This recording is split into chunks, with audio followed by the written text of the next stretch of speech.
মেঘ বলতে আপত্তি কি? হ্যাঁ, বলতে পারি। ছাদের ওপর মেঘ দাঁড়াতো ফুল পিসিমার বাড়ি। গ্রীষ্ম ছুটি চলছে তখন। তখন মানে কবে? আমার যদি 14 মেঘের 16-17 হবে।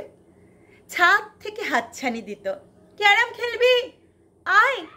সারা দুপুর কাহাতকার ক্যারাম খেলা যায়। সেই জন্যেই জোচ্চুরি হয়।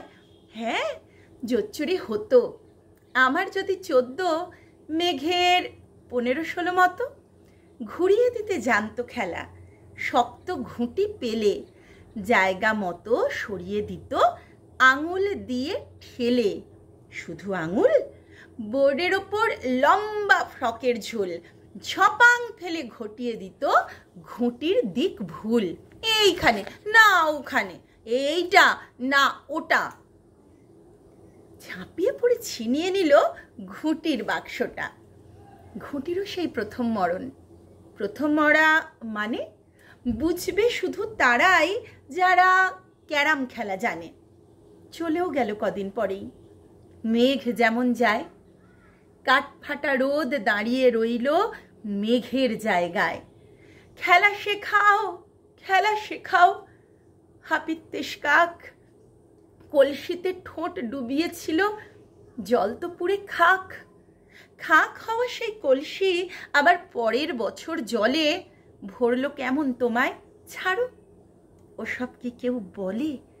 আত্মীয় হয়, আত্মীয় হয়, আত্মীয় না ছাই। স্পষ্ট করে বলো এবার, সব জানতে চাই। 2-3 ক্লাসের বয়স বেশি। গ্রীষ্ম ছুটি হলে ঘুরেও গেছে 2-3 বছর, এই জানে শখ কোলে। আজকে দগ্ধ গ্রীষ্ম আমার, তোমায় বলতে পারি।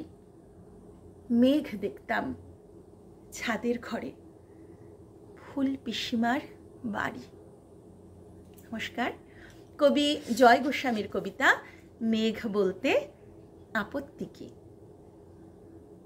আমাদের অনেক ভুল ত্রুটি হয়, ভুল ত্রুটি থাকে, কিন্তু এই সমস্ত ভুল ত্রুটির ওপর দিয়ে আপনারা আপনাদের সহানুভূতিশীল মন নিয়ে যদি আমাদের কবিতা আপনাদের ভালো লাগে তাহলে আমাদের চ্যানেলটি সাবস্ক্রাইব করবেন, এই অনুরোধ রাখছি।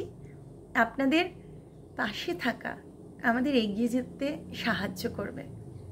অনেক ধন্যবাদ।